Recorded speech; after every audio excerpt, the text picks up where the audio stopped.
Do you crave better self esteem and confidence, but struggle to silence your anxiety, fears, and insecurities? If so, welcome to the sisterhood of fellow travelers on the path to reclaiming their self confidence and happiness. I'm Jennifer DeBellis, award winning author, speaker, and assault survivor. I spent the past few decades helping young women like you overcome fear, self doubt, and trauma to reclaim their joy and self worth. I cannot wait to share the secrets I learned on my own healing journey and help you restore your inner warrior as I show you the skills and tools you need to save your own broken world. If you're ready to empower your inner warrior to overcome fear, doubt, and anxiety, turn off those distractions and tune in to this episode. Last episode, we talked about how to develop a healthy perspective as we navigate stressful situations. In previous episodes before this, we explored how to map out our survival guide and tap into our inner wilderness wisdom to live with improved happiness and fulfillment. Today's episode builds on these survival guide concepts, this time moving into identifying who those foes and triggers are in your camp. That's right, there will be enemies in different shapes and forms that join you in your wilderness. It's up to you to manage this wilderness. That's why your quality of life depends on how well you get to know these enemies to beat them at their own game. I remember how defeating life felt before I learned this lesson, and I can't wait to share what I learned and how I now face and beat the enemies in my camp. In this episode, you'll gain an insider look at what it means to have enemies in your camp. You'll learn how some of my own training and experiences equip me to be a powerful warrior when it comes to keeping my camp safe. And you'll also gain some creative strategies to try in your own interactions and experiences. Also, if you haven't joined my free Facebook community, the Restore Your Inner Warrior Sisterhood group, I encourage you to do so. It's a safe space to get tips, share stories, and find community. Also, over the next week, I'm running a free giveaway for a 1-hour coaching session with me for everybody who just selects one of the answers to the poll that's pinned at the top of the page. Okay, so if you're boldly ready to step into a life with improved happiness and confidence, turn off all those distractions running in the background so you can supercharge your inner healing journey with this next episode. And welcome back to all of my listeners already walking with me down this restoration path. So last episode, I shared how to apply some literary concepts to help you gain perspective clarity in interactions. Today, I'm going to use some rhetorical strategies. So this same concept that I apply in my teaching life and my professional life, I'm going to bring you some of these strategies that literally and figuratively apply to our interactions with others and how we can optimally thrive in these interactions. And if you are looking to get some tea on some sketchy situations that have happened in my own life where I draw all this inspiration from, you're going to love this episode as I spill the dirty details of some scandalous interactions that my husband and I have had with governmental agencies that are supposed to be there to protect us and keep us safe. But in other instances that I'm also going to share with you, that wasn't necessarily the case, which is why then we have to become very good stewards of our own lives and managing our own wilderness and keeping that camp safe. So there's a proverb I live by a Chinese philosopher and military general named Sun Tzu, and it is, to know your enemy, you must become your enemy.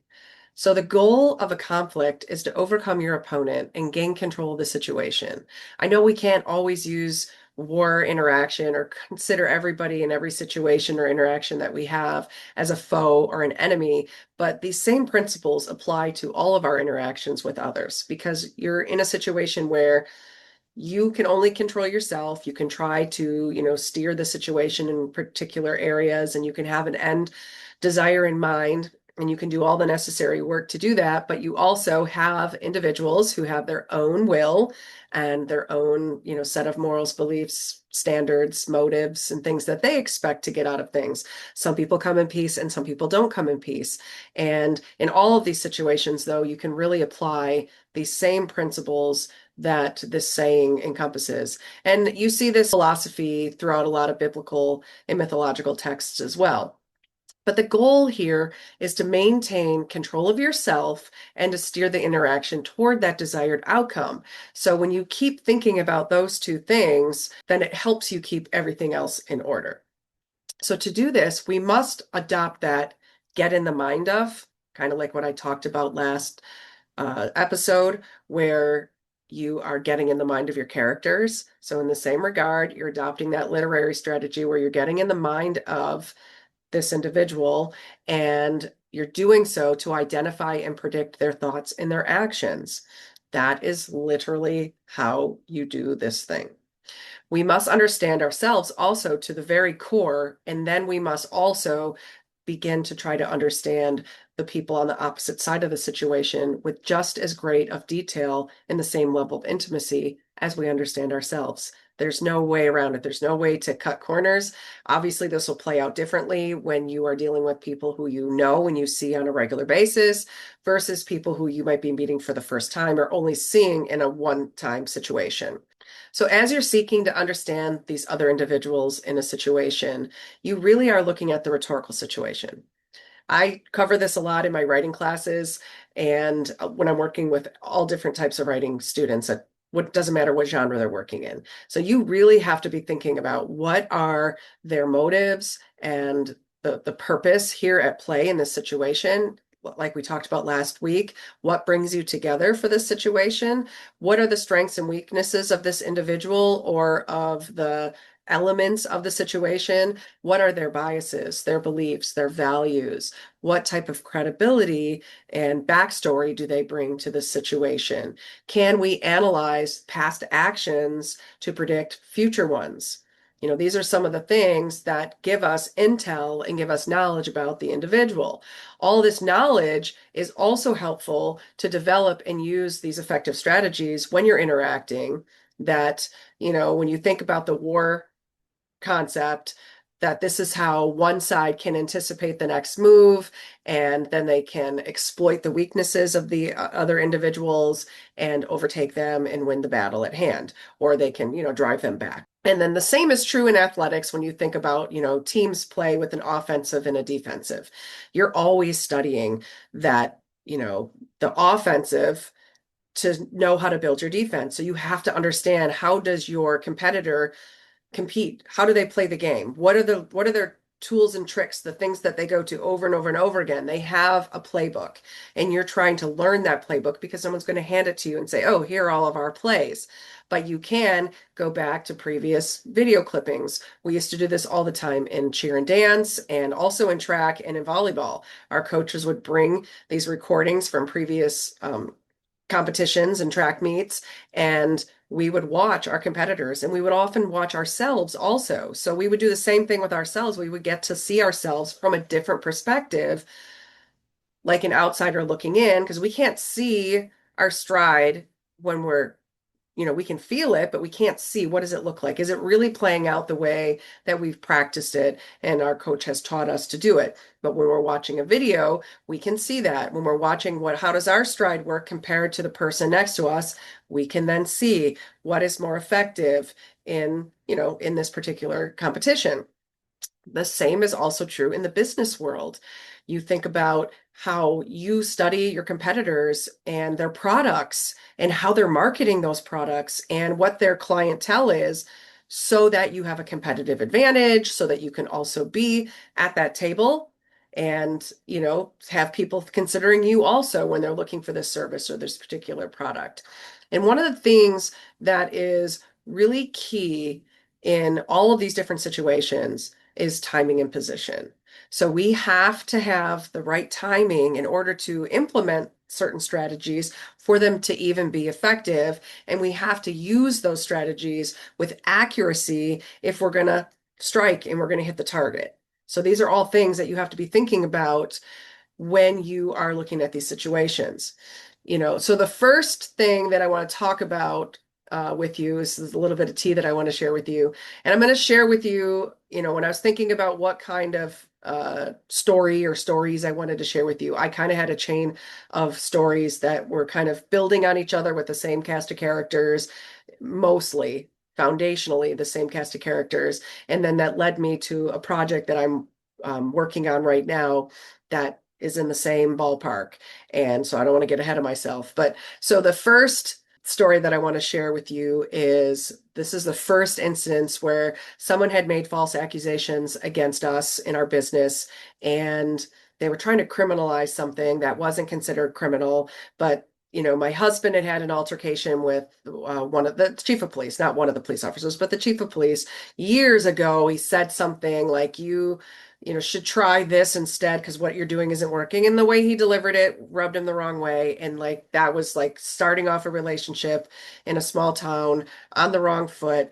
And this chief and his staff always had like a motive to just get my husband on something. They were always like, let's just teach this little punk a lesson.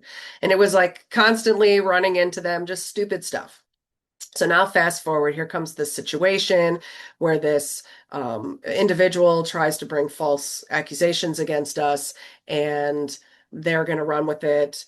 And there's things that they also didn't know going into the situation, which was this individual tried to blackmail us to get money out of us. And then she had an attorney tell her, well, if you can get a criminal conviction, it'll make a civil case and all these other, things come into play for you, and you'll make, a lot more money than what you're trying to get out of them. So she got a lot of this information and was trying it in every possible capacity to get something to stick. Okay, so before I can even get into the situation itself, I got to give you a little bit more backstory about the rhetorical situation stuff that I started to build on a couple minutes ago. The reality is I'm a communications expert. That's what I do for a living. I do it in my professional life. So I'm constantly looking at, developing, helping people edit different texts and different communications that are argument-based. So they're built around, there's multiple perspectives, multiple sides, and everything has to be sound. I have decades in this field. I'm trained, I have the experience, and I practice it for a living, helping other people accomplish these same strategies. So the thing I spend a lot of time with is thinking about and wrestling with the rhetorical situation. So this really came in handy for that first court case when we had these false charges brought against us. And I had several agencies and several individuals sending me stuff and requesting stuff from us and trying to get this set with the system and that set with the system, and getting all of these contradictory statements from the plaintiff, for lack of better words. And I immediately started to piece particular things together. That was the start. So I used all of my communications expertise, and this was at the beginning of my career in this industry. I still had enough of that knowledge to know, okay, let me read the situation. Let me read the characters involved. So I knew enough about the police department and what some of their motives and antics were. I knew a lot about this individual that we're calling the plaintiff and what her antics were and what some of her motives were. And I had enough of those statements from the different agencies to realize that she didn't even know what her story was, and she really didn't know what she wanted out of the situation, and she was all over the place. And it was bogus. It wasn't true. And that's what gave me the faith and the hope that, okay, I can get through this. I can help get us through this because it's not true. And it doesn't matter what all these antics are. I cannot lose focus on the fact that these are false allegations. These are sketchy plans that everybody on the opposite side have.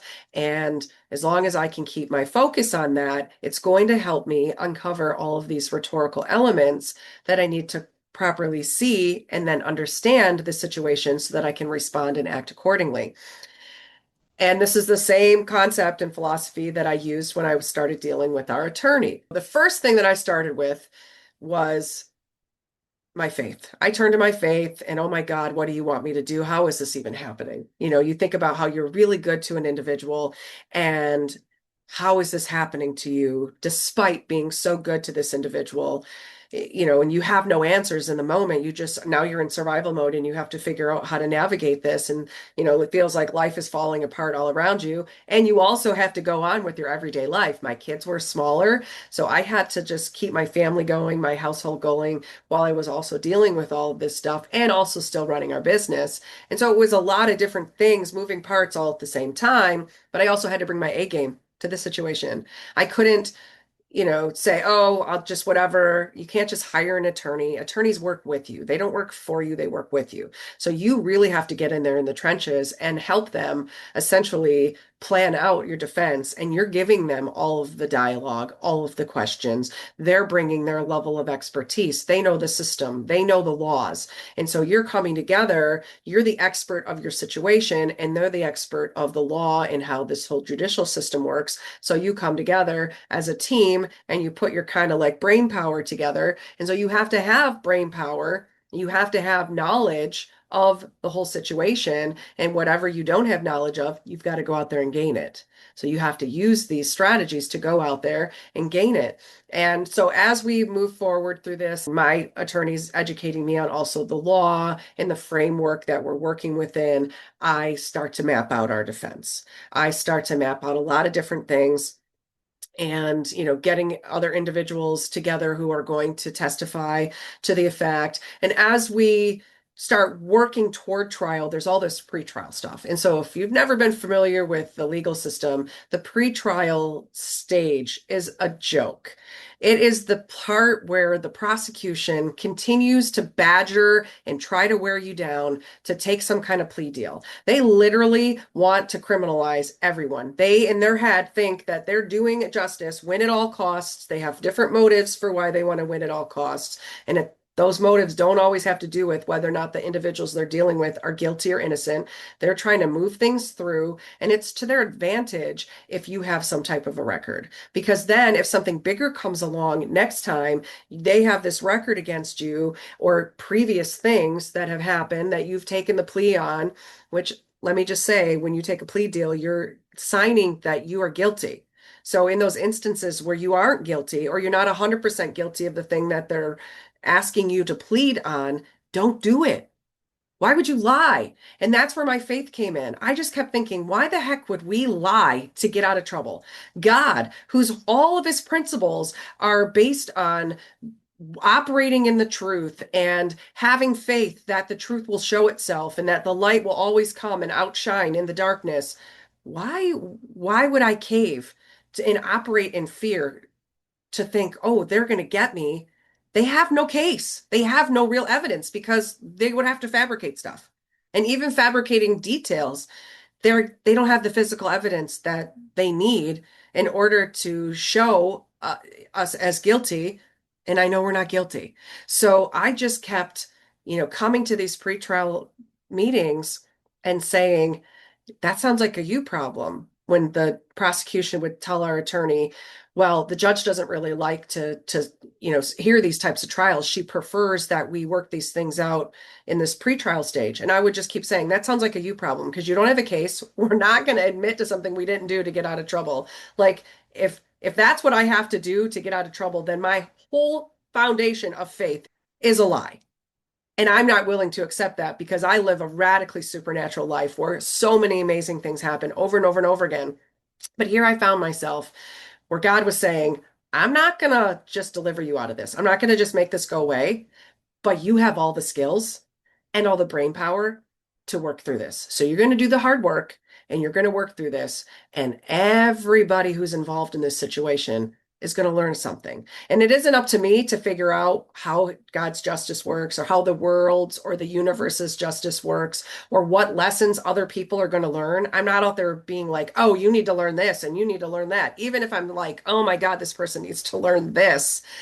That's not what my motive is going into it. My motive is being as informed and equipped as I can to win in these situations, to get that outcome that I desire. And in these court cases, it was ultimately to win the case, to have the case dismissed. And, if the case wasn't dismissed, to actually win in trial.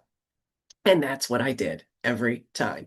And how I did that was I mapped out this defense for the attorney. So, working this whole year leading up to the trial felt like a nightmare. Again, think about it. It was almost a year before we actually finally got to go to trial before the judge.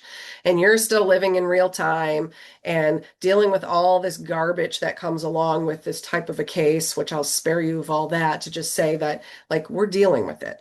We're in the messy middle of this. We're in the trenches, clogging through the mud day after day after day. And finally, a year later, we get to go to court. And as we're preparing for the trial, I pull out this rhetorical situation thing and I map out, okay, this is the questions you need to ask. This is the order you need to ask them.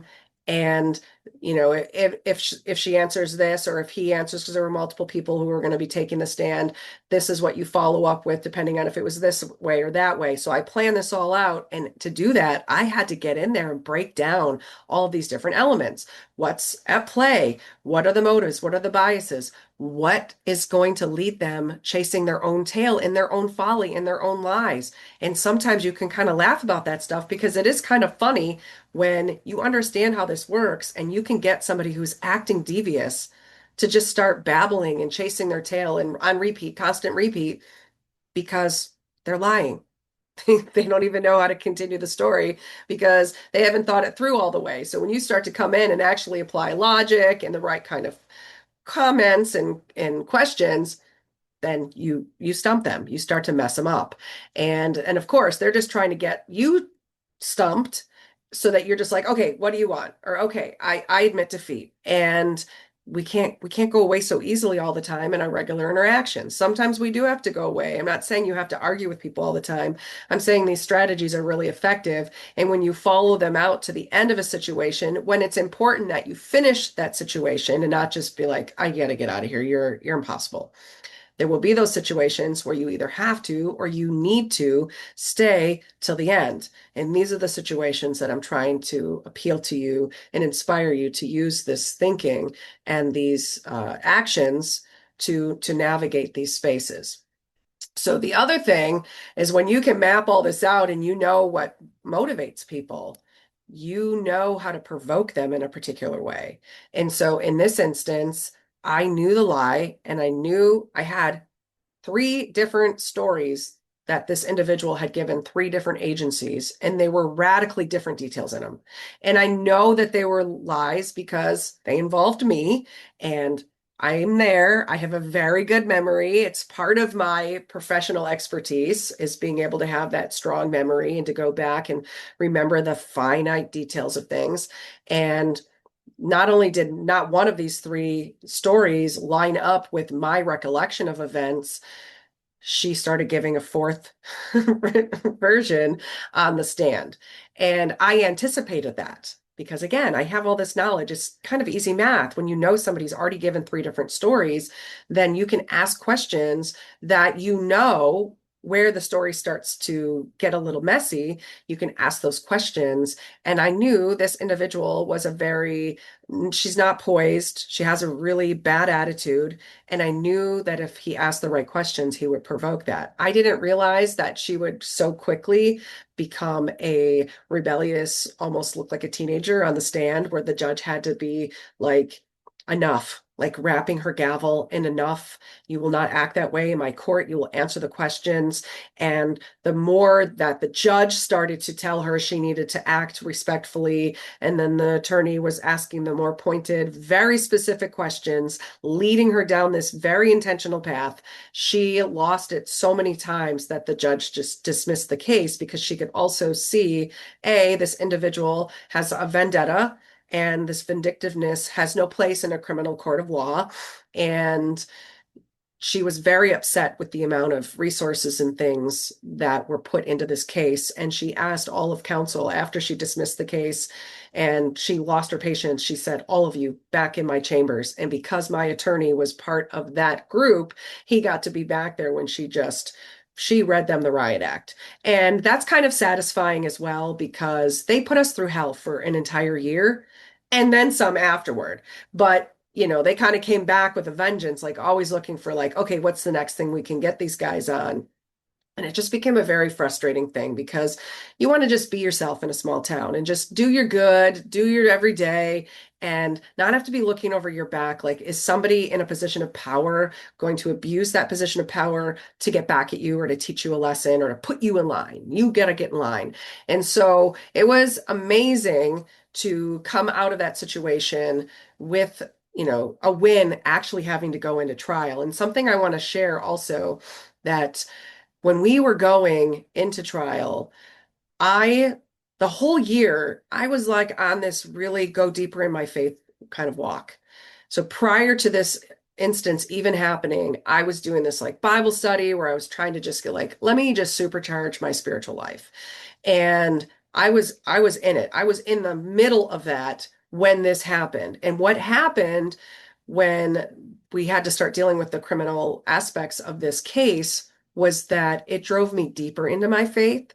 Sometimes you can have situations where they start to happen, and maybe the timing catches you at a more vulnerable part, and you're like, okay, it makes you fall away from that because you're like, okay, right, this isn't working. But in my instance, I was already in the heart of it, and I was feeling the supernatural elements of walking in faith and strengthening my spiritual life.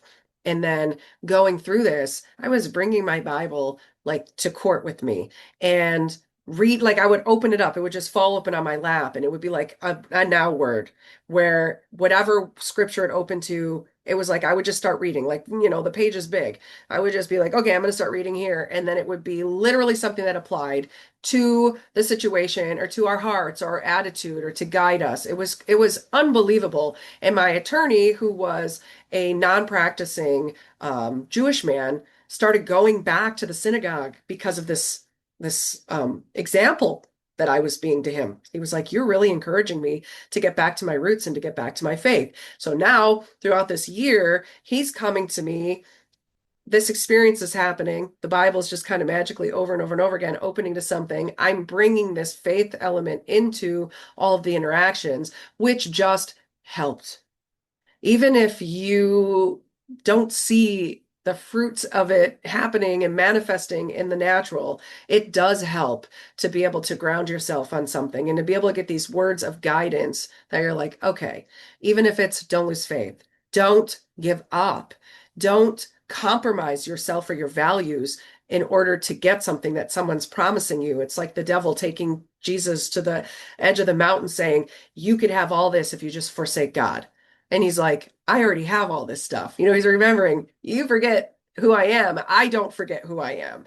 And it's like that same concept where we can fall into that pit of believing we don't have the power, believing we don't have, what it takes to get through that, or we're not worthy of it. Or if there's any element of, oh, well, I did do this particular thing wrong or whatever, then I just deserve to lose everything. Like we so easily fall into that trap. And so I was like, we are not falling into that trap. I'm not lying to fix a wrong. That was the number one thing that I just kept saying over and over and over again. I just kept standing on that. And then the day of trial, we had something happen where someone was supposed to come and they were like, look, I want to save face. So if you need me to go in, I'm going to be sitting in the parking lot. You can call me if you need me, but I don't want to go in yet because it will ruin this other relationship I have with this other individual and organization. And I don't want to leave you without the right defense because I know the truth and I'm going to come and speak the truth if you need me. But I also don't want to have to go in there and be associated with it in the event that you don't need me. So that kind of put me in a really weird mindset because I was like, okay, am I going to be able to call you, text you? Hey, come on in here. We need you. Like, I don't know how that's going to work. And so I kind of was like, okay, trying to understand that. I'm like, okay, I'm not going to bring my Bible into the courthouse today. It's one more thing I have to carry, but I want to pray and I want to open it up before we go in. So I literally am like, okay. And the Bible just opened up to another page in my lap. And it was the story about Shadrach, Meshach, and Abednego when they go into the fire as three and they come out as four. And I had never read that entire story before. Whatever, it's like 5 paragraphs. I had never read all of that. So I didn't understand the power of the story and how these three individuals refused to bow down to King Nebuchadnezzar, and they refused to worship his gods, even when they were like, look, we're going to put you in the furnace. We're going to set it 10 times hotter than it normally is. So we're thinking like this is beyond a casual sauna that's going to eventually cook you slowly. This is going to cook you before you even get into the middle of it. So literally, as the guards were bringing them, because there's like chambers, you go through like multiple chambers until you get into the heart of it, the guards were dropping dead from the heat, and they weren't even entering the furnace. So they get these three men into the furnace, like, we'll give you one more time to give it up or you're going in. And they're like, look, God's either going to deliver us or we're going to die on the truth because we don't believe in your gods and we're not bowing down to anybody. So they get in the fire, and the king is outside of the fire, and he sees them. They're not only are they not burning, they're walking around. There's a fourth individual walking around with them and talking to them, ministering to them. And it turns out that this is Jesus. And so four of them walk out. Four of them walk out of the fire. You can call it an angel of, one of an archangel, whatever you want to call it. But people predict that that was Jesus in there with them, walking them out. And so this is this really interesting story that I open up to, and I'm sharing it with my husband. And here we literally are going in with just three of us. We have this one other individual who's going to take the stand with this other individual who said, I'll be here if you need me, kind of a thing. And so I'm like, okay, there's three of us going in. I have to believe that four of us are going to walk out of this fire, not even burned, without a mark. And so that's how I entered that courtroom. I was like, that's just how it's going to be. And then it paid off. So all of these things came to pass. We brought that mentality that we knew our enemy. We knew our enemy as well as we knew us. We knew all of the different, groups of individuals that were involved. So you think about like there isn't just one individual or one group of individuals that are opposing us. There are all these different moving parts, all of these different groups, and we beat all of them. It was one of those instances where I started saying, they're bringing checkers to the table and I'm playing 3D chess. And that's the kind of mindset that you have to have. And that's not making you arrogant or cocky. Don't let that make you arrogant or cocky because then you'll get sloppy. But you've got to be that 3D chess player when you show up to your own situations. And most of the time, people are after that really fast, those fast results, or they think, oh, well, we hold all the power here. So what, you have to cave, you have to bow down. And they really feel like that power or manipulating the appearance of that power is going to put enough fear in you that you're going to cave and they're going to win. And so a lot of these instances, you're going to be up against people who really are just playing checkers. And as long as you're applying these principles, you're going to have a really good chance of navigating these spaces and moving toward those intended outcomes that you want. So this second story comes in years after that first one. And it's just the quick version of it is my husband went into town. We live in a small town. He went into town to a local store to donate something. And he had already been there before, asked the woman if she wanted this. It was a box TV. She sold unique antiques. And so we had this box TV, and it was, perfectly good running TV.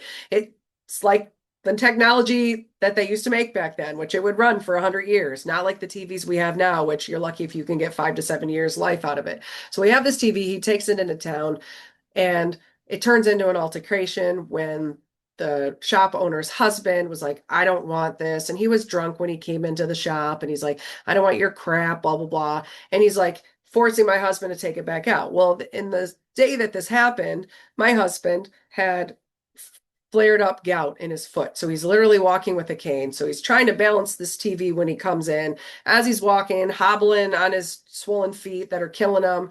And he sets the TV down where the clerk tells him to set it down. And then this guy comes in and he's like freaking out. And my husband's like, dude, if you want to carry it back, you can. As they're walking back out to the car, this guy's like a little chihuahua behind him, just like, ah, saying all kind of stuff. I'll spare you the profanity. And then my husband finally is like, why are you being such a jerk about it? He used other words, so I'm censoring it for the, for the audience. And he throws the TV at my husband and he gets out of the way and dodges it. And the next thing you know, he's throwing hands. He does this. He's a martial arts guy. And he's, again, like 17 years younger than my husband. So he's a younger individual in better shape, kicking a guy who's walking with a cane. I just want you to put it in perspective. And the thing is my husband's a very strong individual. He could pulverize this little guy. And he hit him after he kicked his sternum. The guy kicked his sternum. He hit him one time. And then he was like, no, no, no, I don't do that anymore. I don't use my hands to solve things. I'm a different person. I'm too old for this crap. And so he's like, I'm not fighting you. He hit him the one time. He did not like the way that felt. And he knew his own strength. And he's like, I'm going to kill this guy or I'm going to hurt him really bad. So he doesn't fight back. So this guy is literally like assaulting him and he's not fighting back. So now eventually the cops come and they arrest my husband based on which they didn't have to arrest anybody, but they arrested my husband falsely based on the husband telling whatever cockamamie story. Didn't matter what everybody else said. And I know what everybody said because I have the body cam footage of all of these individuals being talked to.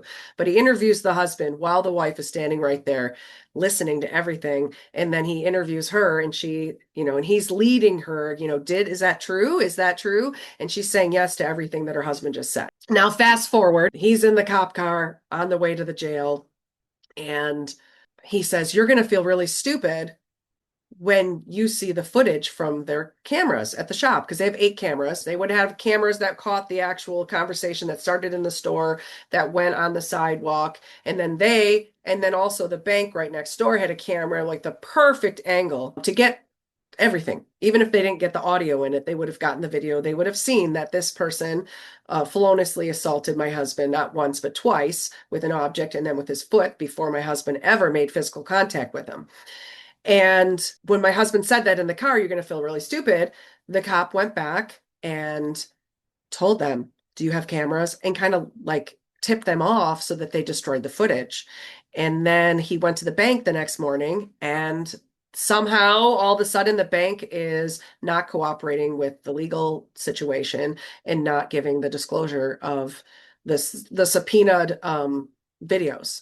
And they're saying they don't have to cooperate and that we can sue them and all this stuff. And we only find out about all of these behind the scene things because this individual who owned the shop is like the busybody of the town, always woes me, woes me. And she's telling people all these details. She's telling people, yeah, the officer came back. And so they hid the camera. They put a flag up in front so that we somehow couldn't see the camera that was out in the front, and just did all this really weird stuff and then made the footage disappear.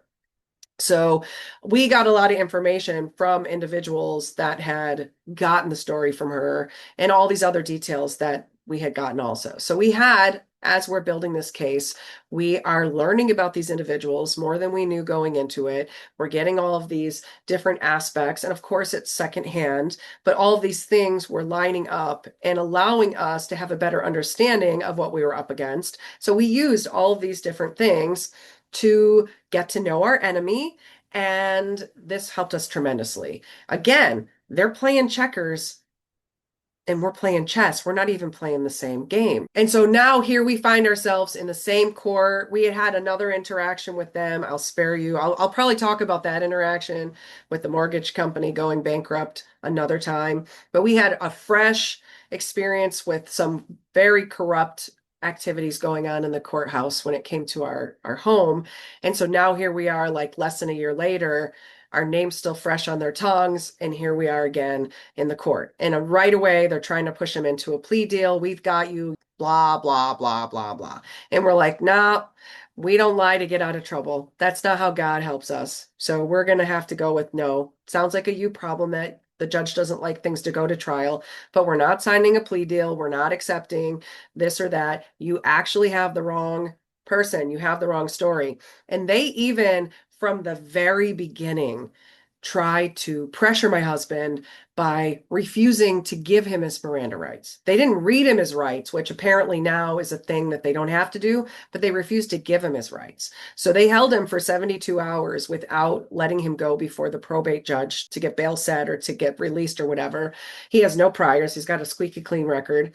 And I was advocating for him on the outside, again, constantly getting information that I shouldn't have had access to so that I could make informed decisions and I could get on a recorded line over and over and over again and catch the jail refusing to give him his Miranda rights. And so that's other things that are to our advantage. Why are they refusing to give him his Miranda rights? Why are they giving him the treatment, which I didn't find out until after they finally released him to the hospital, which is a whole other story. But he was in very bad health shape when he finally was let go in the hospital. And it was just, it was crazy. It's the kind of stuff that you couldn't make up. So here now, fast forward, we're going through the trial or the pretrial stuff, and they're just keeping trying to get us to take a plea deal. Now, what you don't know, what I forgot to mention, was when we got the disclosure of the body cam videos, they strategically censored out everything that happened from the time he walked up with my husband to the intake guards at the jail. So these weird questions that they asked my husband, very racially motivated, these weird things that they were doing, the treatment that already started. So I don't know if the cop gave him a code when he called over, like we got a special one, he needs the special treatment. I don't know. It was very weird because I know people who are guards at that jail and other jails, and they're like, that's not normal procedure. And I thought, good, because it shouldn't be normal procedure to put individuals through these little nuanced abuses.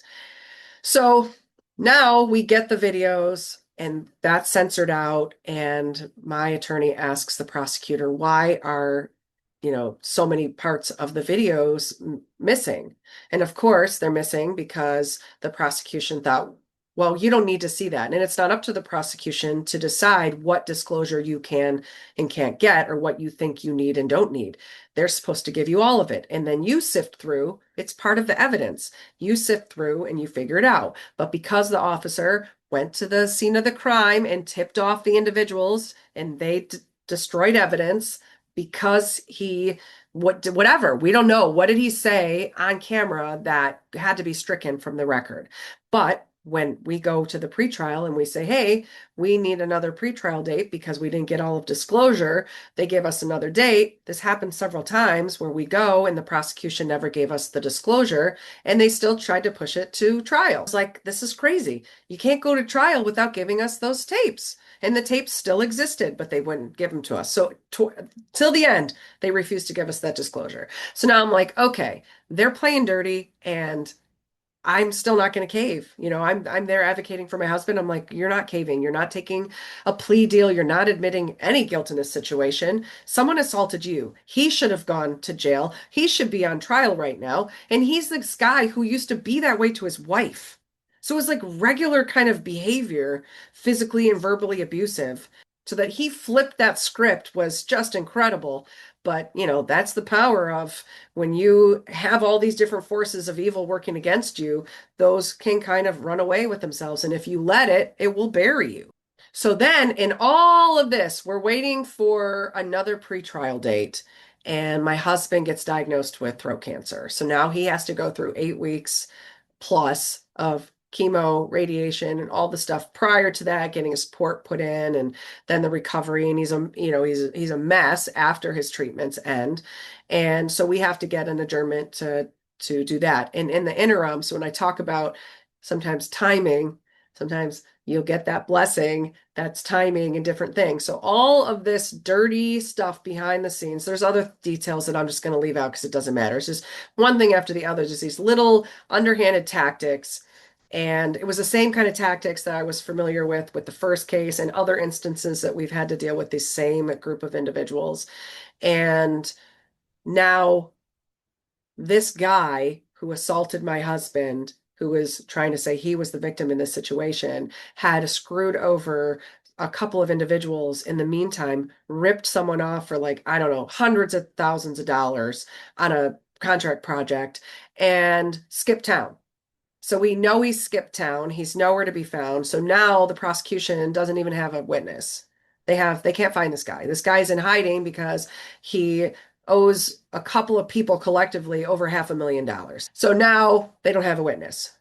And they're still bringing their tactics. So here now my husband is going before the judge to get the case dismissed because they don't have a case. They never had a case to begin with, but the only thing that they were trying to build this on was that they have this one witness. So it's his word against my husband's word. And now he's not there. So they don't have a case. So instead of just dismissing it, the prosecutor keeps coming back and giving our attorney plea bargain terms. And the last one was, I want you to take these anger management classes, like 26 weeks of anger management classes.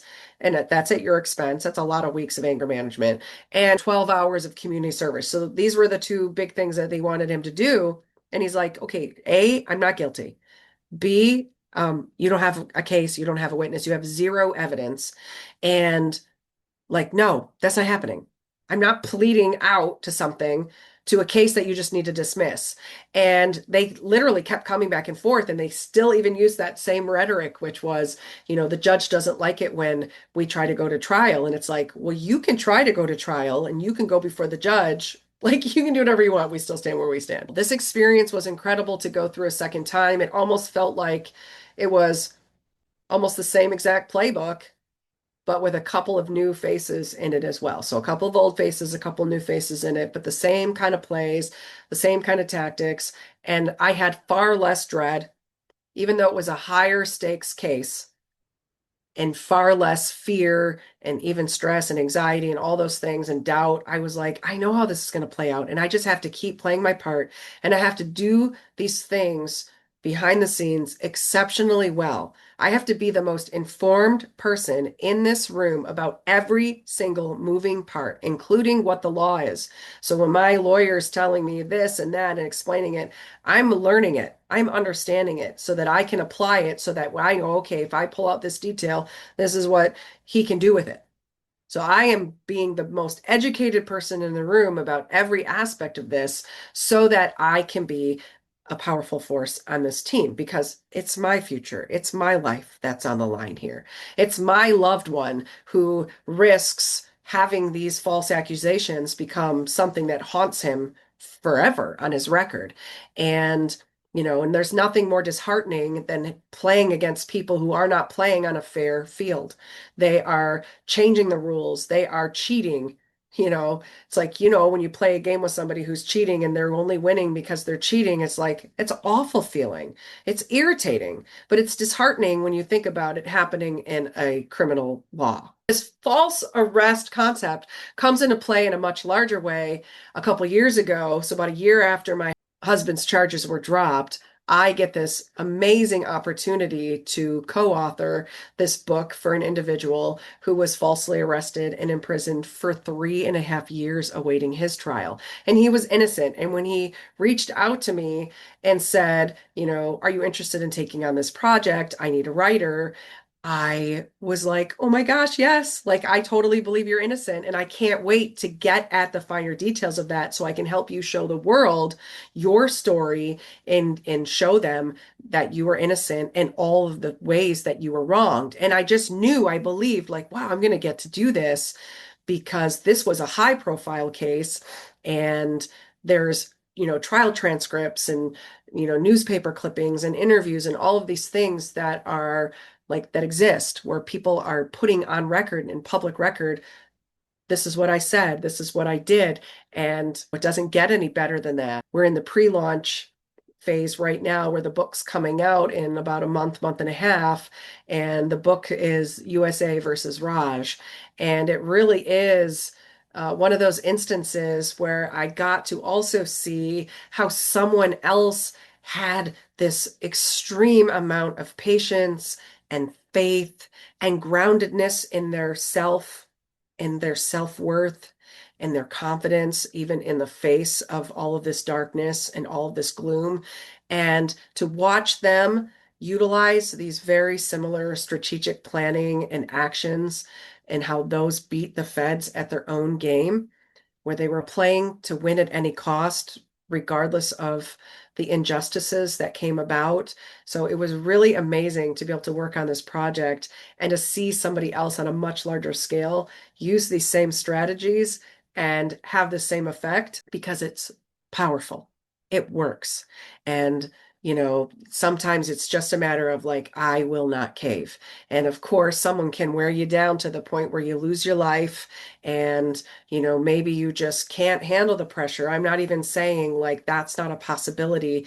My client's a multimillionaire, so he had the resources to get the right legal representation. If he had had public defenders for 3.5 years on the outside trying to advocate for him, like he wouldn't have had the same defense. He wouldn't have been able to tell people, no, we are going to find that truth. We are going to expose this folly, expose these lies. We are going to do all these things. I'm not caving. But his health even took some very serious turns to where his loved ones and his attorneys weren't sure if he was going to survive and make it through trial. I mean, think about it. He was in jail for 1,301 days, an 80-year-old man. Just put that in perspective. Just wrap your head around that. So when you're having a bad day and you're thinking, "Oh my God, these situations, how am I going to get through these situations?" Think about Raj. He was in jail for 1,301 days, never losing hope, never stopping to fight for himself, never trying to find that angle, figure out the strategies of his enemies so that he can defeat them, when there was constant folly and constant like corruption, turn after turn after turn.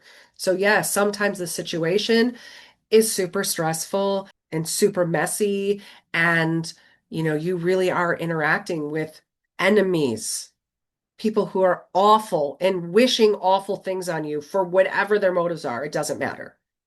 I mean, it does matter to try to like figure out what those motives are to help you have an advantage because you're dealing with them, but their motives don't really justify the awful things that they're doing to you. But while your own stressful situations and interactions with enemies in your camp may not be this kind of high stakes like these examples, I share them with you to encourage you that even in the darkest of dark hours, it is possible to keep hope and faith as you do the strategic work. And it's hard work sometimes to overcome your adversaries and obstacles and always looking toward that intended outcome. Like I have said in so many episodes before today, you have to be fully aware of what you hope to get out of the situation that you're in and out of your life. So, like each situation is just one small, little, tiny step or little piece in a much larger picture. So, you have to have a focus and a perspective on this now moment and what you hope to come in the immediate future. And then you have to have a focus on the future, what's on the horizon there. And that might change and that might shift, but you also have to keep adjusting that perspective and adjusting what your motives and desired outcomes are. That's something that's continually a work in progress. But until you readjust things, you have to hold steadfast to what you say you want. And you have to do all of the things that bring that around. There's no shortcuts.